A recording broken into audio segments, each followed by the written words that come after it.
Hello there, guys. Welcome back to Younes Talks Football. I'm not even going to ask how you guys are doing. The non-Chelsea lot, you guys are buzzing. Congratulations. Enjoy the moment. Enjoy the moment. You've probably enjoyed the last 18 months. It's finished. Somehow, Chelsea 2, Burnley 2. Not just that. Not just Chelsea 2, Burnley 2. Chelsea 2, 10 men, Burnley with no manager for the entire second half because he got sent off as well. 2. What are we doing? What are we doing here? What are we doing? So much for we deserve to be top 4. Potts was coming out with some absolute waffle yesterday in those quotes that we heard pre-match. The stats show Chelsea should be top 4. We're going to win the league even if it's not with us, but they will. Yeah, maybe one day. Yeah, but the way that we're being run right now and the direction this club's been taken in is resemblant of what we are seeing right now on the pitch. Completely. I knew we were bad. Yeah, I've been on here for a little while now. Unlike others who've been here longer, talking about how bad the club's being run. Fair play. I've been here for a little while, really starting to get to grips with, this club is actually heading nowhere, right? And I've tried to explain and I've been critical basically on every single front with the way that we're running. But even so, this club finds new ways to surprise me. Even today, I'm shocked. I shouldn't be shocked, but I'm here shocked. I can't compute this one. This one, without question, is the worst result of the season. Hands down, because of the circumstances involved. Listen, Burnley, 19th. They go down to 10 men. Yeah? We go 1-0 up. They lose their manager. He gets sent off. We concede. 1-1. We score the second. We concede again. 10-man managerless Burnley, sitting 19th, come to the bridge and come back from behind twice. We've lost words. We've lost the vocabulary to describe what we are witnessing now. Some people are saying, we can qualify for Europe. Yeah, we'll qualify for Europe. I have to clarify. I'm going to put it all on the table. I don't come on here to try and just be negative. I don't come on here to try and purposely say, but like I don't want us to make Europe. Like I don't want us to play in UEFA competition. Even if it's Conference League, like I don't want us to try and get the bare minimum. Of course I do. Who wouldn't? But when we come out and actually try and explain, this is the reality. Look at it. It's in front of you. Today is a clear wake-up call. So I hope people can understand and see the situation for what it actually is. We are going in circles. This isn't changing. It's been 18 months and this is what we're seeing. Still, in fact, it's getting worse. We're talking about there's been improvements. Yeah, but has there? You get a few games where you've picked up a few points and all of a sudden there's been improvements? No. I honestly believe that the ones with that outlook are the ones that are doing the same mistake as we are doing within the club and Poch and everyone else that's looking at the stats. Look at the stats. They tell a story. What story? We're 11th. That's the story. That's the stat that we should be concerned with. What's the league table saying? That's the truth of the matter. And there's a common theme. This has come as a consequence of the way that the club is being run. It's as simple as that. There's some that reckon changing the manager will be okay. Yeah, like we changed Potter and it got okay. Fool me once, shame on you. Fool me twice, shame on me. I'm not getting fooled again. And I'd rather be 200% sure before I think, you know what, maybe we're going in the right direction now. I would rather try and be 200% sure than to get fooled again. This is why I am the way that I am now. I'm not falling for it. The club within is a shambles. I could keep saying this. The club within, it's a shambles. It's shambolic. It's a mess from head to toe. even on a non-footballing front. Basic departments, people that work in the club, they go into work 9 to 5 at Cobham, within the club. It's a shambles. When you're talking about restructuring the internals 3 times so far this season, it's a shambles. When you're talking about the way that there's extra responsibility on some people and they can't cope and they can't handle it, it's a shambles. When you're having to turn to this model that we have now implemented within the club, we're turning to these youngsters that don't have anyone to fall back on, no one to look up to, no one to try and grow with. It's a shambles. When you're turning to Pochettino as the manager to try and find you the answer, it's a shambles. When you keep persisting with this methodology, so-called methodology, this model, this so-called strategy, it's a shambles. And on top of that, when the club keep relying and sticking out on this ridiculous nonsense, constant PR to try and bluff and put wool over the fans' eyes, it's a shambles. This is only going to continue. This is why I keep saying what we're seeing is a byproduct. It's not a direct consequence of a manager or a system, or it's a byproduct of the running of the entire football club that we have seen for the last 18 months, and it will only continue. So for anyone that was expecting us to get Europe, right? Congratulations. We're not getting Conference League. We're going to get Bogus League. That's what we're getting. We're getting the UEFA Bogus League. Yeah, we're going to have to try and make up our own internal, ridiculous, non-existent PR UEFA competition that we're going to have to try and convince the fans that we're participating in to try and make everything look okay. We're in the Bogus League. That's what we're in. This circumstance, Burnley, like this, we can't 2-2, like this. It's not a surprise. When you think about it, it's not a surprise. But like I say, it's the way that we actually end up having these sort of moments. Brand new lows, like there's new lows, there's lower lows. It just gets lower and lower. Is just incredible.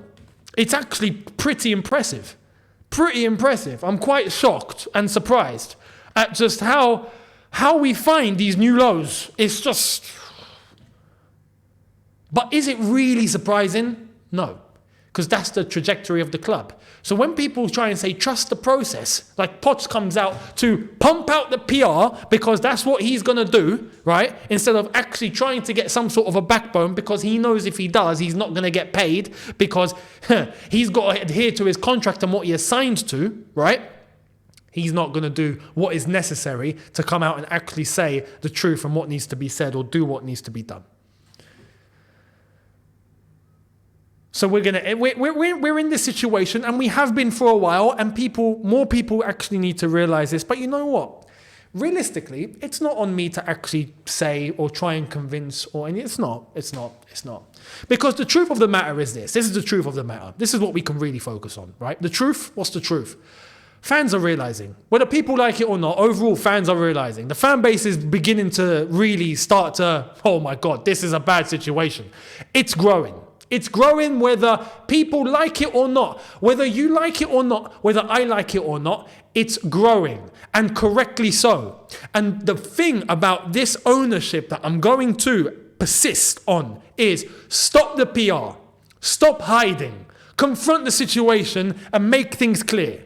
I'm not saying come out and give us the whole flipping blueprint of the football club, but don't treat supporters like idiots, or like it's been quoted before, and like we know that you guys think, don't treat the supporters like customers.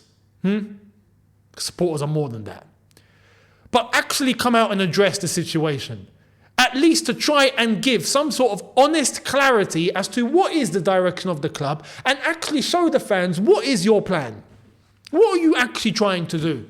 With a little bit of detail. We don't need to know all the details, but a little bit of detail. Try and bring some logic to what we're seeing right now, because the fans are losing it. Losing it, and rightly so. This is what we've done for the last 18 months. This is the direction we're heading in. Some people are going to say this is an overreaction. To Burnley with 10 men and no manager for a whole half, where we throw on every single sub that we can possibly think of, and this is the result that we get at home after the international break. Oh, and by the way, we conceded when we came out for the second half. So just to let you know, common theme there. But now we've got Man United to think about on Thursday. People talking about Europe. We're dreaming. Dreaming.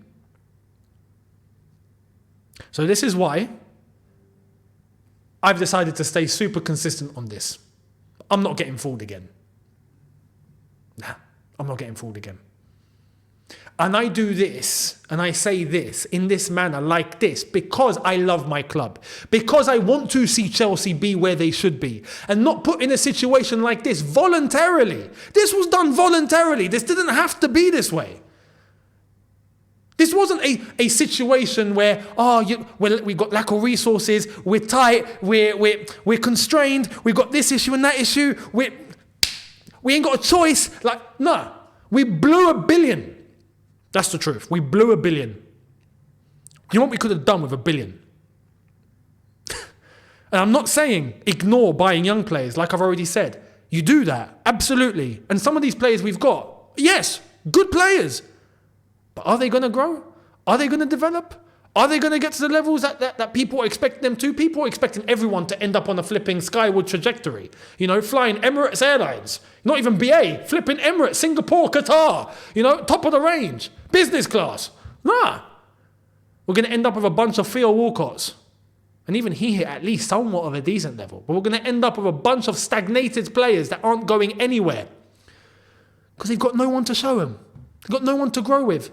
They've got no one to set the example. And we're neglecting that. And on top of that, when fans raise a concern, when we see results like this, what do we get? We get PR. Stop the PR. These owners and people in charge and the directors and all of you, they should all be gone, right? As far as I'm concerned, I've lost complete faith in every single one of them. I'm done. I've lost it completely. I don't believe in this anymore. None. I don't. But if they do, and they want to do what's right, talk. Accept the face-to-face consultation with the CST, for example. Put your plan forward. Explain the situation. Give the fans something to trust in. Give the fans a direction. Give the fans something to look in and possibly be optimistic about. Something that makes some sort of sense. Because right now, this makes no sense. No sense. And this isn't 1 result, 2 results, 3 results. This is nearly 2 years. People talking about trust the process. We've been there for nearly 2 years, 2 seasons, mid-table. Not even mid-table. 2 seasons looking that we're going to finish bottom half of the table. 2 seasons. And heading into a third. And does it look better? No. It looks like it's going to be the exact same. So why wait? I'm not going to wait until we end up in another season like this. Nah, start talking now. It's as simple as that. But you know what? That's my opinion. The truth is, many fans are. And this is where I'm going to end. To the owners and to people in charge, the longer you wait and the longer you hide and the longer you cower away, the worse it's going to get for you. It's as simple as that. I don't even need to shout and scream and whatnot about this point because I am at 200% certain. And you can already see the fan base, especially the match-going fans, starting to turn. Listen, it's a matter of time. Stop the PR. Stop hiding. Stop being cowardly. Address the situation. Be honest. Be clear. Come to a common ground. Come to the table. Face to face. Address it. We might get somewhere. You keep hiding away and throwing PR and telling your manager like Potts to come out and say that we deserve top 4 because the stat said so. What? And then he comes out and he says, I know why we have injuries, but I can't explain. I wonder why. Where's the pen and paper? Where's the, don't have a pen here. Where's the signature? Oh yeah, because, he signed, didn't he? He can't talk. No surprise. And then we get results like this and people are absolutely flabbergasted. Like, how did this happen? No, of course it happened this way. Some people are going to say, we had 8 million chances today. Yeah, we did. And what happened to every single one of them? We shot them straight at the keeper. Every single time. Why? We've not brought in the levels that are going to actually put the ball in the net, have we? Who does that turn to? Because I have to say, the players are the last ones to blame here. The players have been put in this situation. These are the levels that they have. And this is what we bought with $1 billion. So you can't blame what you bought. It's like me, for example, getting a phone, for example, for a tenner and expecting it to work past a month. It's not going to. Something's going to happen to it. Who am I going to blame? Am I going to blame the phone, or am I going to blame the fact that I spent 10 quid on a phone expecting it to last 2 years? It's not going to happen. You go and you get quality that's going to execute exactly what you need. And right now, what we are executing has absolutely lost all trust from the fan base in terms of this so-called project. So what's going to happen, like we're already seeing fans starting to say, it's not going to be trust the process, it's going to be trust the protest. That's what's going to happen. And it's happening now. And you best believe after today, they've just amped it up a notch. And correctly so. Now, whether I like it or don't like it, or you like it or don't like it, it's not going to stop it. The only way this ends is if the model is going to change, the strategy is going to change, or the owners are actually going to come out face to face and actually explain what's going on. Simple as that. And on top of that, I'm not saying Poch isn't to blame here whatsoever as well. He's a byproduct. He shouldn't be a Chelsea manager. Much like some of the players shouldn't be Chelsea players. Let's be honest, the levels are not there. Or if they are going to be here, they should have teammates and players around there that are Chelsea level that are going to show them what it takes to get to that sort of level. That way they can take the reins when the time comes. So as much as we've fluffed that up, Pochettino shouldn't be a manager, much like Potter shouldn't have been manager. We fluffed that up. Who's responsible for all of this? The direction, the ownership. Simple. The buck stops with them. The common denominator here for the last 18 months is them. So we go to them. Simple as that. What I'm going to say, good luck to Strasbourg tomorrow, because their protest is happening before the game. So good luck. And I think after today, you can see why it's justified. Simple as that. Absolutely embarrassing. Absolutely embarrassing. Absolutely embarrassing. To quote, I'm going to end on this. To quote legend, right? To quote Tom Hardy, the craze. Waste of my time. What a bloody waste of my time. Yeah? Embarrassing. We are that one that's come to a gunfight with a rolling pin. That's what we've done. We come to a gunfight with a rolling pin. What are we going to do? Bake cakes, because that's what we're going to do, yeah. We've turned into Mary Poppins. Let me know your thoughts down below, and I'll catch you guys tomorrow. Embarrassing. Absolutely embarrassing. Ridiculous. Take care, guys. In a bit. Peace.